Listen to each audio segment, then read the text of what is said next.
Must be pretty cool. Even with the loss, it must have been nice to get back and watch hockey. So we'll talk Yeah. about all that. Yeah, for sure. You're getting me fresh off of that experience. So It's an experience, no doubt. yes. Here we are. Game 6. We don't have Kylie tonight, but we have a special guest. Caitlyn Atkinson is joining us. And Caitlyn, where did you just come from? Just got back from Game 6 at the stadium. How's the tone in that place? Ouch. It was there were a lot of Habs fans. I like definitely a majority, but there was a pretty good Leafs presence. I think you kind of get drowned out when there's so few people, even, if that makes sense. Yeah, in a big space too. Exactly. But yeah, no, if I were to make an observation, I would say looked like more Leafs fans in the lower bowl than the upper, but that's just anecdotal. I have no way to support that. It's pretty crazy experience. Like you're like one of the first Canadians to go back to live sports. Yeah, Game 6. And it's such a surreal feeling. It's just so intense without having anyone there to the broadcast and all of that. So it was a ton of fun. Glad I did it. Oh yeah, for sure. You live in Montreal, hey? I do. I went to school here and I just graduated, so I'm still here. Oh, well done. Well, there you have it, folks. We got Caitlyn. Chad's got a beer to drink. Let's run the intro. Yeah. Let's get at her. I got my bitter beer.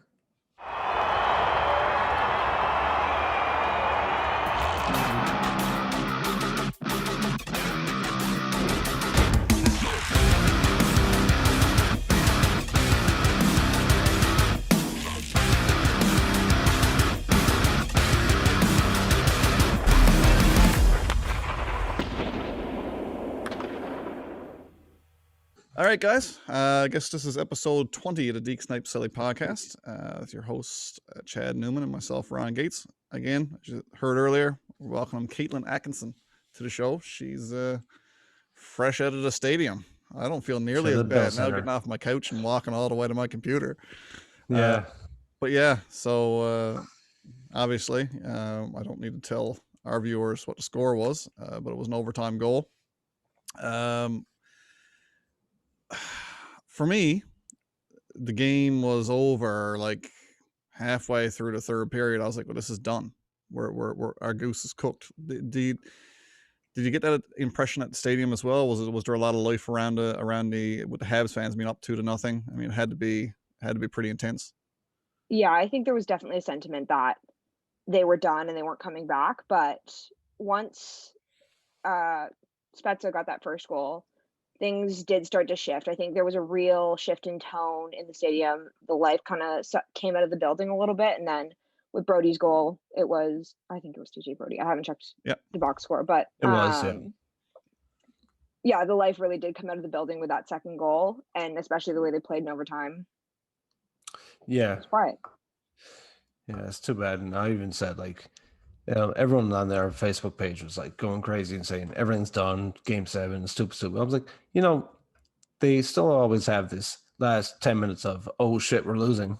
It's right there, we're about to lose, and they'll push back and usually pull the goalie, and I'm glad they didn't tonight because that's enough emotion. I mean, I'm watching them with my wife, and I'm like, oh my God, like, I'm trying my best not to absolutely explode off my couch right now. And just, I'm having a hard time being excited. I truly feel bad for both teams' fan bases, because both of these teams so wholeheartedly, undeniably, to their core, suck. Like, they're so bad. Like, there's no reason in the league. I mean, these last two games, the Leafs haven't bothered to play the first two periods. They just didn't bother to play. And then somehow the other team gets up 2-0, 3-0. And then that team somehow manages to squander said lead in the third period. I mean, both teams are just bad. Now, the Leafs have been a little bit more bad than the Habs, obviously. Just a little bit. One goal worse at the wrong time.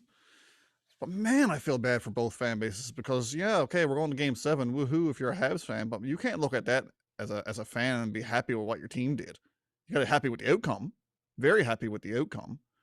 But my lord, I mean, I don't see anything to be excited about if you're a Habs fan unless you're a Carey Price fan. That's it. You know, I don't know. Chad, any takeaways from the first two periods, like things that stood out to you that were like, yuck? It's just, again, they just top the Leafs coming into the zone and not giving up any real quality chances. They just do a really good job of that, and the Leafs just keep trying the exact same thing. So the Habs just keep doing the exact same thing. And it's just a piss and match then of who's going to break down first. And it wasn't Carey Price. I mean, Howard, actually, I should ask Caitlyn, like, at what point did they actually go crazy every time Carey Price like made a glove save? It was just one after another, after another, after another. Yeah, in overtime, the energy around Price was electric. Like no doubt, he was the best player on the ice for both teams, and I think people recognize that. And Habs fans will be quick to tell you that Carey Price is best goalie in the league, and he's playing like it right now. Oh yeah, no, he's Vezina quality at the moment. I'm wondering at what point is it okay to say as a Leafs fan that Marner and Matthews have failed us? That's what I'm wondering, because like I'm mad about the whole Matthews Marner thing. Like I'm so happy with the season they both put together. I'm really cool. It was the Rocket Richard. That's really cool and all that good stuff. But like, there's been nothing. Matthews had a goal. There's been a couple of assists tossed around. We're 6 games into this now. Like, the 6 games done. Like, well, at what point is it okay now to say that they failed us, or do we wait till we lose Game 7 then, or do we let them win Game 7 and then forget about this first round nightmare? I just don't know where to go with it, to be honest. Would you go back for Game 7, Caitlyn? Given the chance? Given the chance, there's no way I could afford a second game like that. But no, you know what? Honestly, there's a level of stress that comes with that, and I don't think I'm going to be equipped to handle that live and completely sober on Monday. Yeah, no, that's how I'm feeling here, even at home. But I don't know what the Matthews and Marner thing. It's, I don't know. Gretzky was about 23 when he got his first. Stevie Y, unfortunately, was 32, and he was a star for a long time. We all just don't want it to take that long. We waited long enough. We spent enough money. Yeah, enough heartbreaks. And I think we're not even looking for the cup right now. It's just win a round, and I think everyone's kind of waited long enough for that. Yeah, I don't care if they get swept in the next round. I honest to goodness, do not care if they go into the next round against the Jets. And Connor Hellebuck Carey Prices them and stands on his head. I do not care. I just need to win one more game. That's it. And I just find that killer instinct. I just don't know if they can do it. Like, they played really well in overtime. They played really well. I mean, it was very lopsided. And I was thinking to myself, okay, this is good. This is good. Just keep going. Something will bounce. Something weird will happen. That's because that's how it was going to happen. Something weird was going to happen, right? It's going to be a deflection somewhere, yeah. Somebody was going to cough up a puck because their defensemen were super tired. They had to be. They were all over 30 minutes on the game at that point. There's only 4 of them. Yeah, I said to Dad, sit next to me. I was like, all right, now here comes the Habs turning it around, and Jack Campbell's cold because he hasn't faced a shot in forever. It's all on one side. Just Carey Price, and Carey Price. And it's frustrating to watch a team with so much skill, and how they can play when they're at their best. And then you see the first 2 periods, and that the outcome of this game would have been entirely different had they shown up at 7:30. And they did. Absolutely. Yeah. Find that killer instinct. Go out there and take it and bury it. And it's if they listen, I firmly believe if they could have scored one goal in the first 2 periods, Jack Campbell could have put up a shutout. He would have got a little bit busier. The defense would have kicked in, and we've been out defensing this team. Our defensive structure has been excellent for most of this series. A few little lapses here. Sandin got left holding the stick there last game, and a lot made of it, which whatever. I mean, Dermott was on the last goal in overtime. It is what it is. That stuff is going to happen, but for the most part, the Leafs has been a better defensive team. And I really think if our high-powered offense that the rest of the league is drooling over could have put one goal in the first 2 periods, we'd have won that game. But here we are, talking about what went wrong. One thing that I took away from the first 2 periods, it was almost like the boys were skating in quicksand. Like, it was like, I didn't get any of that playoff intensity. There was no one was pumping their legs. No one was really going, except for Jason Spezza, which I was like, he broke in over the blue line a couple of times. I'm like, who is he? Like, he was skating faster than. I know you're a Spezza fan, Caitlyn, so I always thought I was the biggest Jason Spezza fan until I met somebody whose Twitter name is Jason Spezza's #1 fan. So, no way. Welcome to the show in that regard. But no, I've been pumping hard on Spezza for a while now, and I really love him. And I looked at, after the 3rd period, I looked at his time on ice. I was like, you got to be kidding me. At the end of the 3rd period, he was just over 10 minutes of ice time in the game. And he was by far, I'm not going to say he was the best player for the Leafs. That would be a tall order. But he was right there. You know, he was right there. He was winning puck battles. He was skating. He was creating chances. And he had 10 minutes. Like, I know you're saving the guy or whatever. Like, I don't know if there's some kind of unwritten rule or some kind of a doctor's note that comes along with Jason Spezza that says you are not allowed to play him longer than such and such. But the man is he's younger than me. He's in his 30s. He still should be able to, skate around for 15 minutes. He's one of the best players to ever play the game. I don't get it. I just don't get it. My mind doesn't compute. Anyway, that's it. It's all gripe now. Yeah, well, this is it. I mean, a lot of stuff is going to be made about the goal challenge, which I had no issue with the challenge because it only took someone to look at it differently to me. I knew it was going to be a good goal, but had Campbell lunged at all back towards the crease, anything at all, any kind of a movement towards Toffoli, that goal gets called back, and we got a tie game still. But he didn't, and it's obviously a goal. But yeah, I don't know. Like I said, Spezza, Nylander was the other one. Nylander, a lot is going to make of him taking a penalty late in the game, which turned into a power play goal number 1. The Mitch Marner delay. Marner throws it over the glass when he's got. I don't even know why he was lifting it then. He could have just shot it down the ice like a normal person, throw it in the corner. I just don't understand what was going through his mind. But a lot's going to get made of that. But they shouldn't hang too much on Willie because Willie created the first Spezza goal. He got into the corners, which is one thing that everyone always criticizes him for. He got into the corner, threw a body, freed up the puck. So I thought Willie had a fairly effective game. Anytime he was on the ice, he was noticeable. So, yeah, it's a bit soul-crushing. But the one big thing out of this game, besides the loss, we're going to Game 7. I can't believe we're going to Game 7. Again, yeah. We lost Jake Muzzin to what looks like a groin injury. Definitely look like a groin pop. So I'd love to hear what you guys got to say about the lineup shuffling that's got to happen here now and who draws in, because that's a big loss. Well, I was going to ask Caitlyn, we watched on TV. Was there anything that was a glaring live? Like, did anybody look out of place or slow or, you're saying, okay, somebody needs to be better there?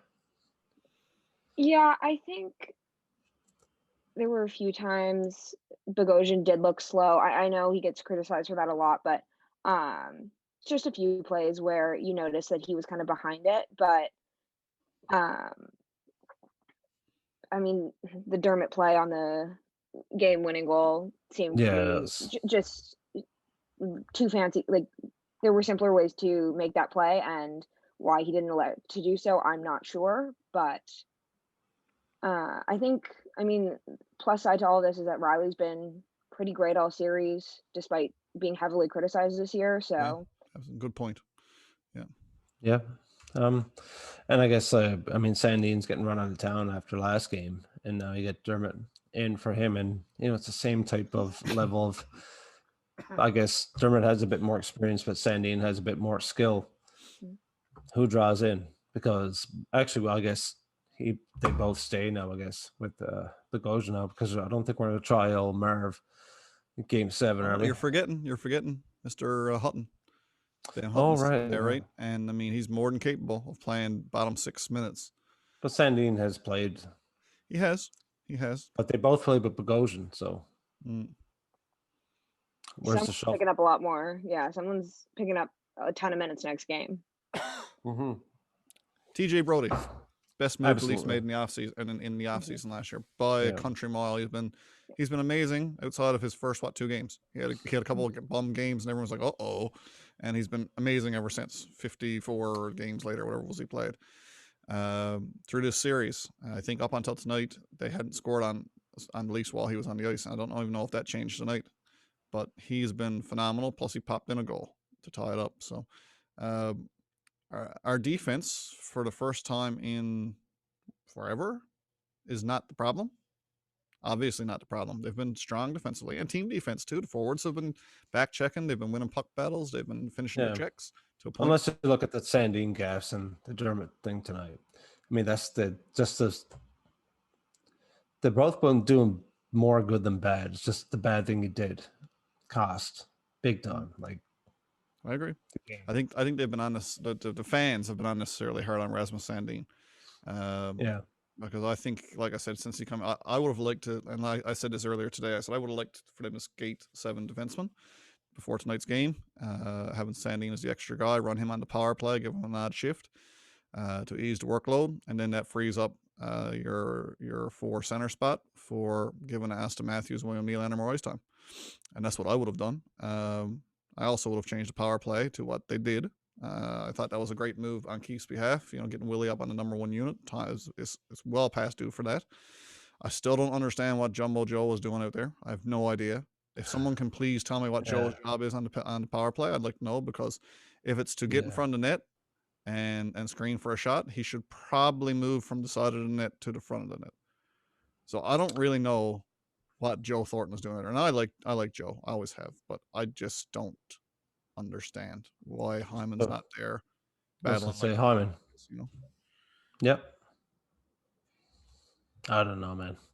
I guess we're all left with questions. I don't know. So, Caitlin, for you, what's the most concerning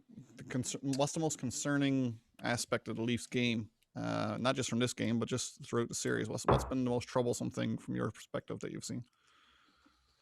Honestly, I think it's got to be that top line not going, and I think we kind of talked earlier about when do you start talking about that, and when do you start feeling like they're disappointing you? And I think it's totally fair to say that by this point there should be more, because you're playing without John Tavares, and that line's not the problem. That's the sad reality. That line lost their top center, and they've been our best line. Yeah. And no one, like the media, CBC makes a lot of the Philip Deneau line, and I'm like, okay, yeah, I get Deneau as a decent 2-way center. Mm-hmm. I mean, if the Leafs advance past this round, Matthew's gonna face a lot better lines than Deneau, Evans, and Gallagher. A lot. Yes. Like, that's not the reason they're not scoring. Is because Philip Deneau is some kind of defensive wizard. I don't know. They lost a lot of puck draws too, by the way, in the first half of this game. And face-offs is probably the most underrated stat in the league, in my opinion. If you're not starting with the puck, you're starting from behind. So. Yep. Again, you find yourself chasing the lead. Yeah. That's it. And in all reality, I just think any other goalie in the league, and we're having a different conversation tonight. Not even tonight, a couple games ago. It's Carey Price. Hellebuck's not going to play like that. He's not. It's Carey Price, and to a point, the Leafs are handing it to Carey Price too, because our offense should be capable, night in, night out, against any team in the league, of putting up 4 goals. Unless you're the best goalie in the world. Proven. Even so, man, you still should be able to pop in 4, I think. With that offense, I really do think so. I don't know. I mean, Nick Foligno's obviously not playing at 100%. He's not playing at 50%, I don't think. He was a warm body in the middle out there, which gave us a little bit more depth, but yeah, no. And I mean, if they can put up 2 goals in 10 minutes at the end of the third, you play like that full 60, you do get 4 goals by Carey Price. Pretty easy, regardless of how well he's playing. You're going to get a bounce. Yeah. I agree. I don't know, man. I don't know. Well, I've said the same words too many times.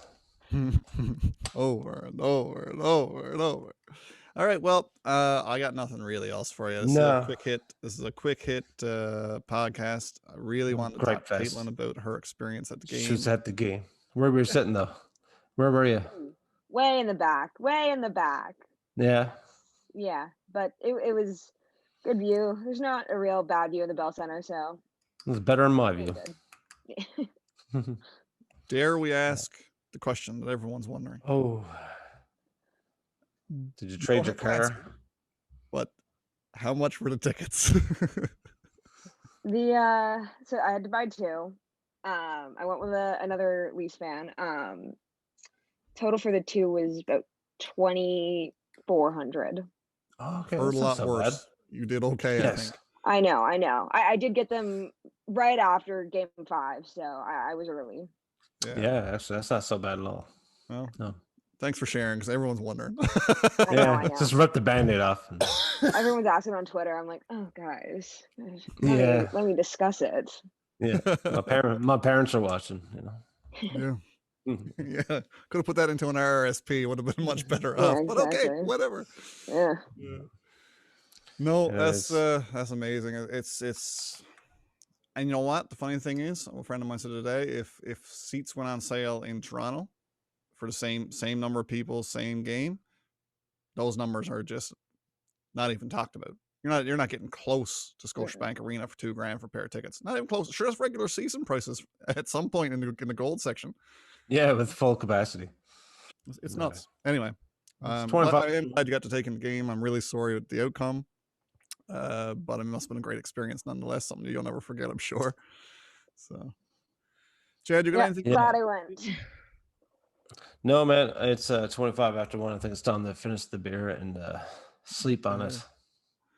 Okay, well, thanks for popping on. Yeah, maybe it's we'll get on cool. again Nice sometime meeting just to have a regular check. 'Cause these quick hit podcasts, we don't get into too much other than just initial Yeah. reactions and stuff.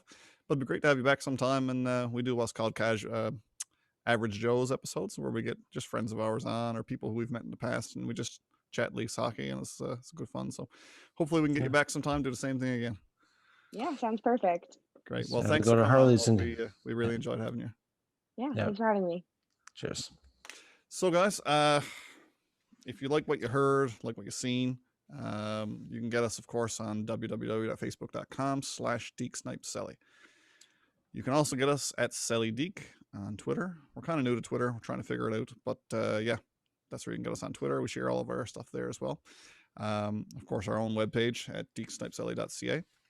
And of course, you can listen to our audio version of the podcast on Apple Podcasts, Google Podcasts, Spotify, Stitcher. I think we're on TuneIn now, iHeartRadio, a bunch of other platforms. So yeah, if you're into the audio thing, check out the audio.